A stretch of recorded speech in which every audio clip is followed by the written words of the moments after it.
All right, so I just wanted to walk through my local setup here with my integration between GitLab, Jenkins, and Nexus. So first I'll just kind of show you how I have this set up. I have two users in GitLab. One's the administrator root user, and then the other is a user for myself.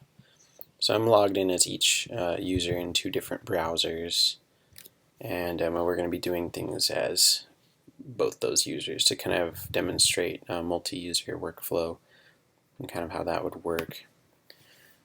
For Jenkins, I have a job set up, and this job is for a project that doesn't quite exist yet in GitLab, so we're going to need to tweak that. But I've got most of the settings in there working, so I just have one job in Jenkins, and that's going to be to build and deploy to Nexus. And so of note, you might see me typing in a few ports here. I have GitLab running on port 80, Jenkins running on port 8080. And so my next Nexus setup, this is running on port 8081, and I have one repository in here called npm hosted. npm is a node package manager repository format, and so that's what I'm going to be using, so I can, because I'm going to write a very small node module, and we're going to publish that, and just it'll be pretty simple to create.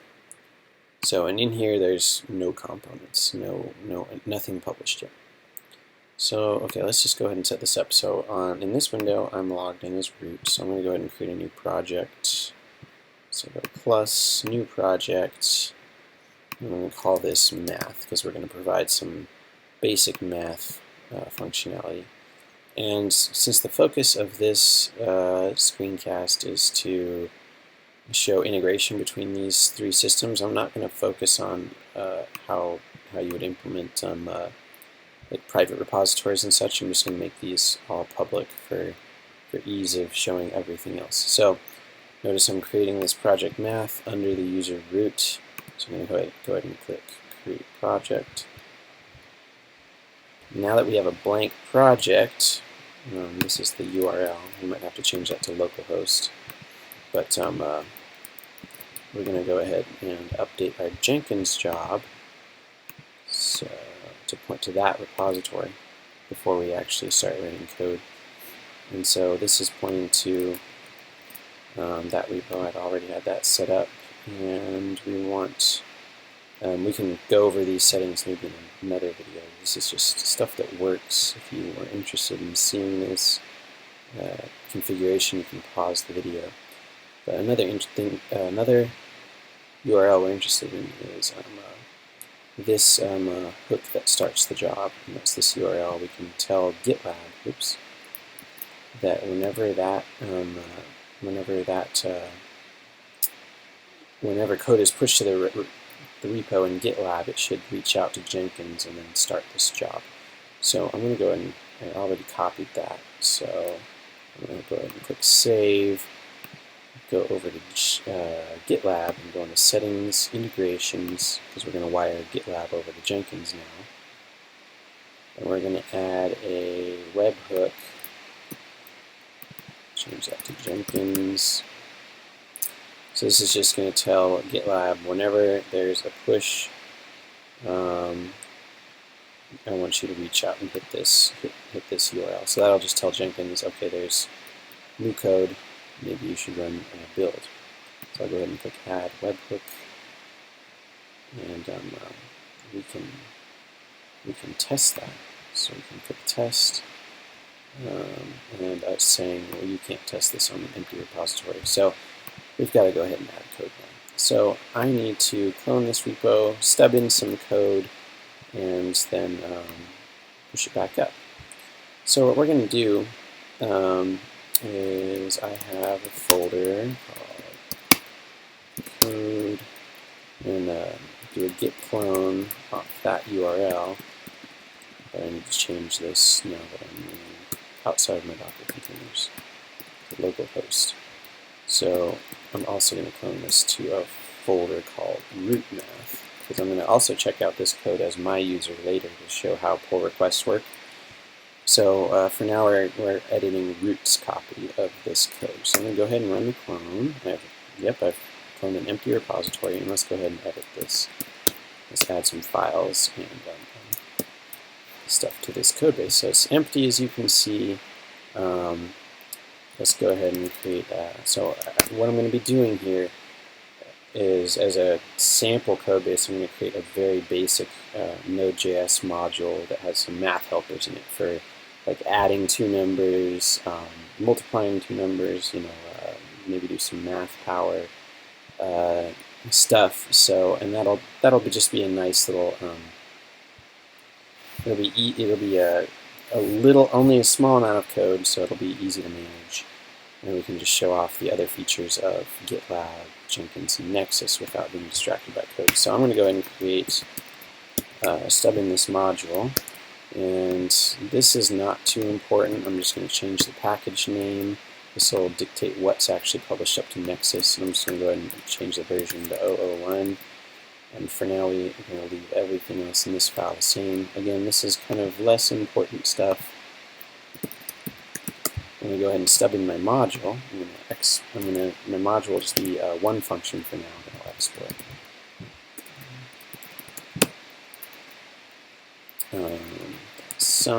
Let's just have one function in here for now.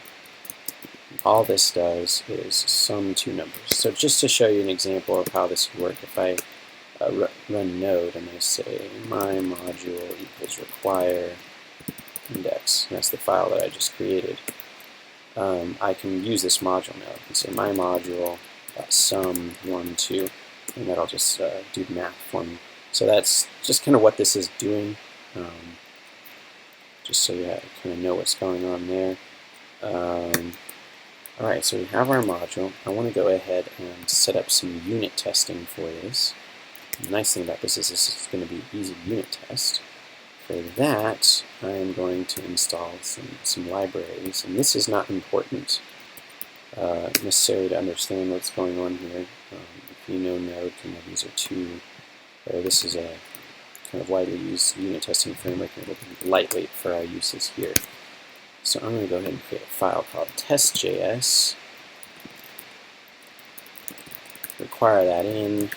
I'm going to require my library and call it math equals require the file that I just created. And now I can define some tests. So let's test 1 plus 2 and just stub this out. So this is going to have one assertion and these better be equal. So math.sum 1, 2 should be equal to 3. So now if I come down here, I can run this and say tape, run my test file, and it will say there's one test passing. And we can type that to the other module I installed for a little nicer output. So I'm going to actually take that command, because I don't want to type it every time, and put it here as my test script. And this is just an npm script. I'm going to say whenever I run test, I want you to run this. So I can come down here now, instead of typing that command, I can type npm test, and it'll run my tests. And that's a standard way of defining unit tests in Node.js. So I won't get into that as you define that, whatever command to run here. Now, good thing to note is how this works is if one of these tests fails, so I'll put in some bad values there, and I run tests, you're going to see there's an error, and the exit code was non-zero. So that's important. That's how Jenkins and GitLab are going to know that this build failed. The exit code is going to be non-zero. So let's go ahead and put that back. Oops. And make sure this is passing. Okay, so far we have our module written with our unit tests, and we have our scripts set up to run the unit tests. Now we just need one more thing, and that is we need to tell GitLab how to do continuous integration. So you could set up Jenkins to do this as well, For this demo's purposes, the integration is just a little easier with GitLab, and it just shows up a little nicer, and there's a lot more configuration you can add to GitLab to do this with Jenkins instead, so that might be a topic for another discussion. But we're going to use GitLab CI, and we're going to use Jenkins to publish to Nexus. So I'm going to set up GitLab's CI, and CI stands for continuous integration. And by that, to do that, you have to set up this file, .gitlab-ci.yml. And this will kind of have this. What this does is you define the jobs that you want to run, orders that they want to run, if each job should only run on a certain phase of CI. In our case, this can be really simple. There's going to be a testing phase, and there's going to be a script, and it's going to have two commands in it: npm install to install our dependencies, and npm test. And if you recognize that, that's just going to run these tests here, and GitLab will know that this portion of the CI passed or failed based on the exit code of this command right here. So we're going to go ahead and save that. Okay, so there's one more bit of setup we need to do here, and that's just some Git housekeeping so that I can actually commit this code up. This is not necessarily important or relevant to this screencast, so I'm not going to go into too much of this. I'm going to go ahead and add all these files to Git. Commit them. So now I have one commit in my repository, and I can push these up to GitLab. So I'm going to push them up as root, and if I can type the password right, let's try that again because I goofed that. Alright, I'm pushing the code up to GitLab. So a couple things happen when I do that. So when I pushed up to GitLab, that first of all created the code here.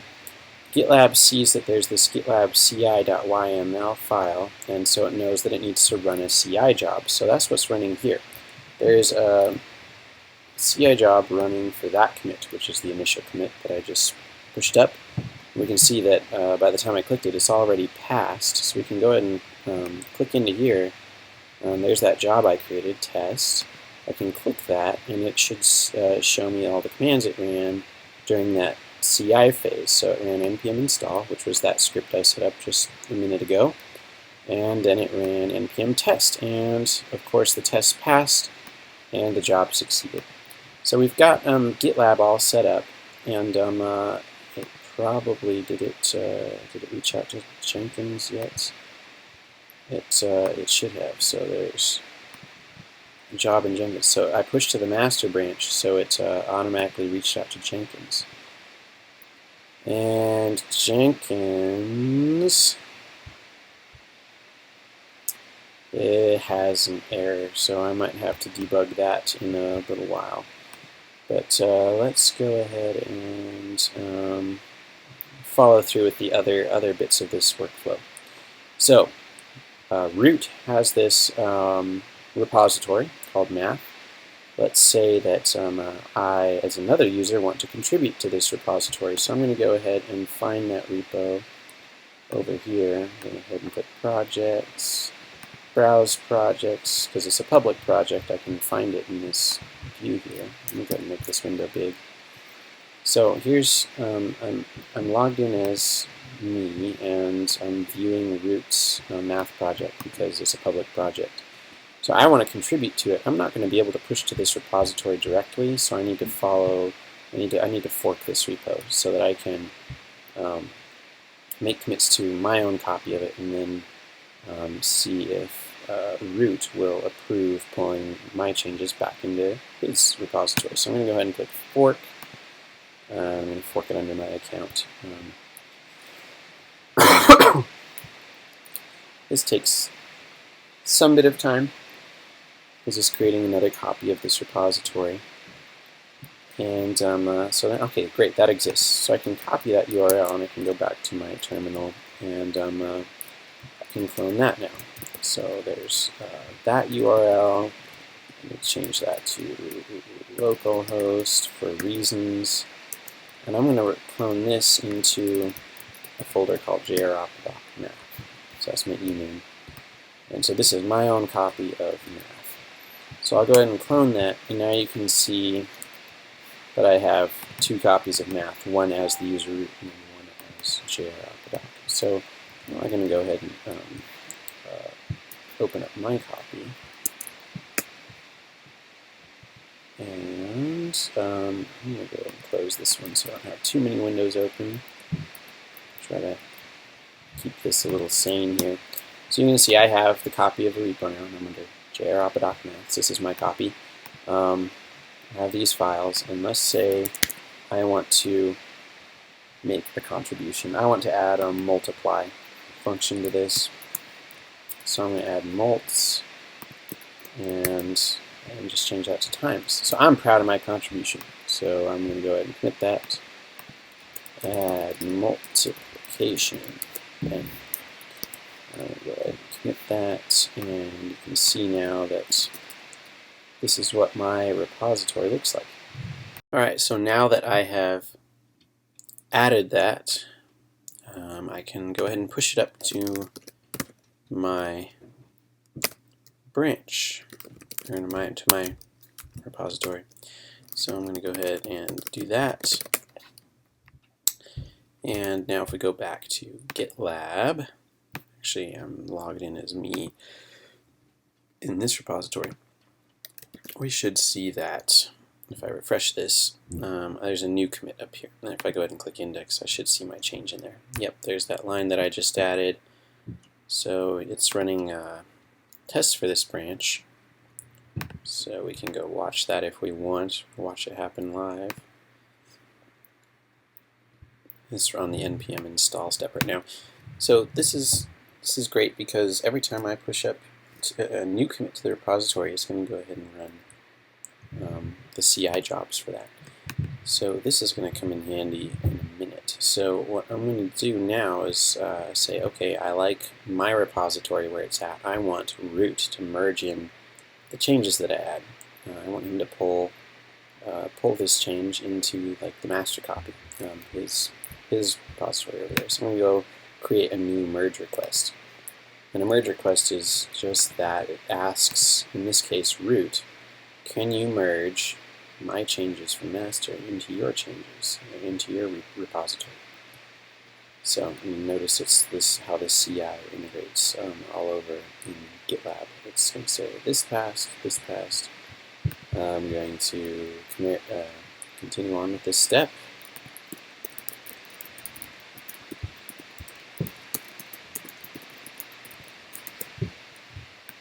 And I'll submit the merge request. So at this point, we're going to put my end of the process is done. As far as being logged in as my user is done, everything else is going to happen. All the responsibility to merge this is going to happen from root's side, so I can't merge this request. Root does. So I'm going to go back to root. So that's this user. I'm logged in as root here. And I can, if I click merge request, I'll see that I have a new merge request. Add multiplication.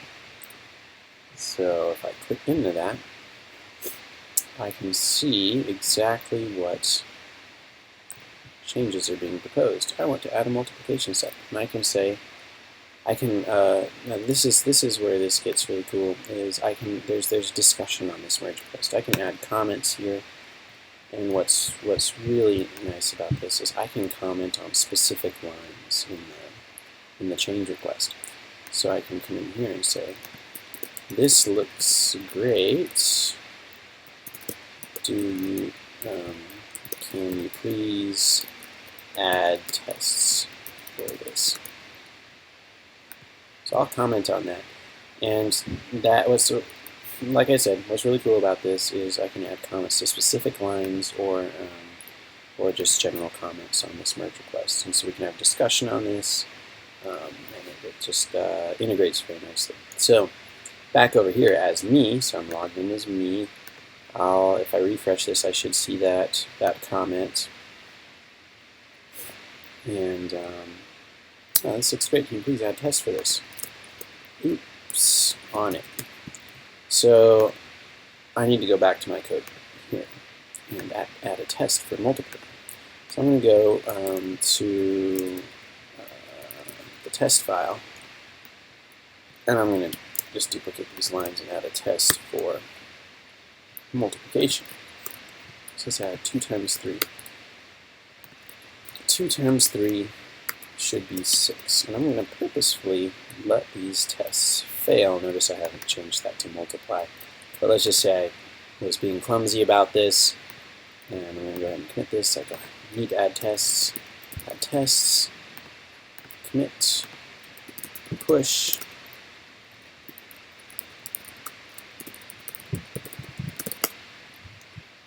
And back over here, I'm going to just view this from root's perspective. If I refresh this, we should see that, yeah, there's a new commit now on this merge request. And it's running a test. Now this test should fail, but it'll take a minute for it to fail. Okay, there, it finally failed. Saying 2 times 3 should be equal, expected 6, but got 5, because I was using the wrong function. What's great about this is, as the owner of this repository, I can see straight away that this merge request is not fit for merging. Its CI build steps are failing. So this test failed, I should not merge it. I'm going to say thanks, but the tests aren't passing. And so I'm going to go back here. Let's just say I read that comment. Change this to multiply. Now the test should pass. If I had the dependencies installed. Since this is a fresh copy, JROP copy, I didn't install dependencies, so now the test should run. Alright, now the tests pass. Get tests to pass. So now I can git push.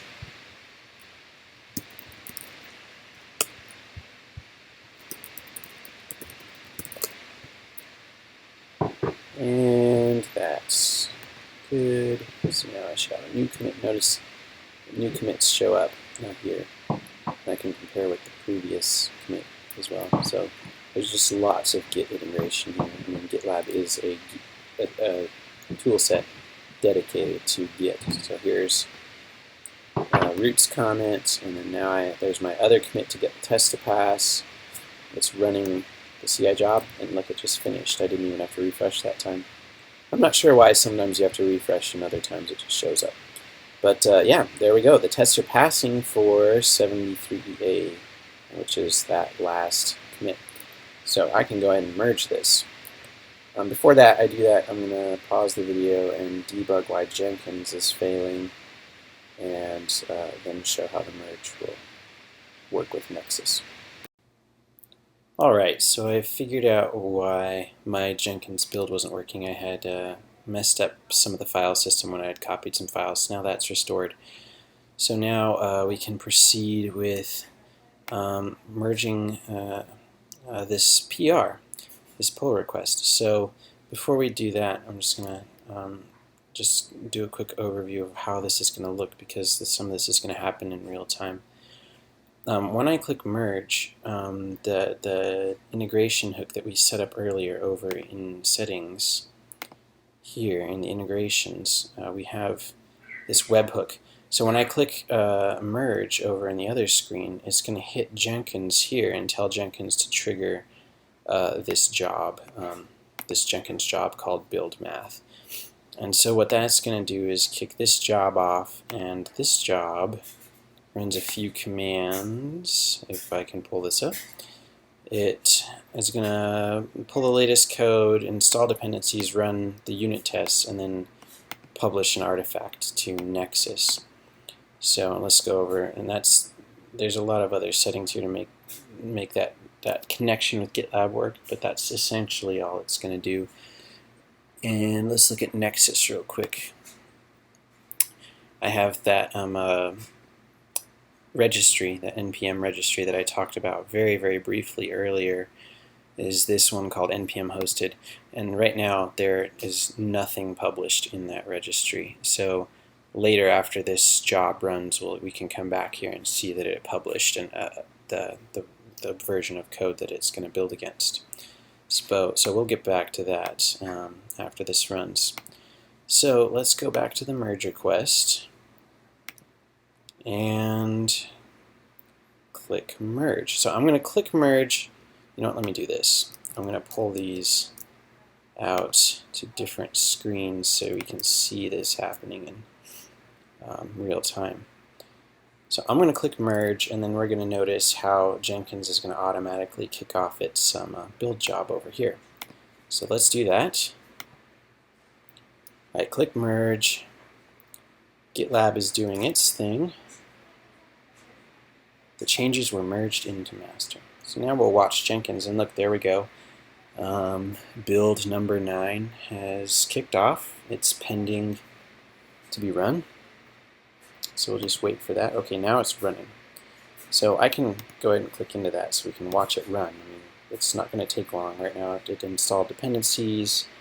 It's running unit tests. Unit tests pass, so it's going to continue on and publish to Nexus. So that should only take a minute. Alright, it published version 0.01. Finished success. So I'll go ahead and put this tab back over here. And we can go ahead and back into Nexus and see what it published. So we see it published our package math, version 0.01.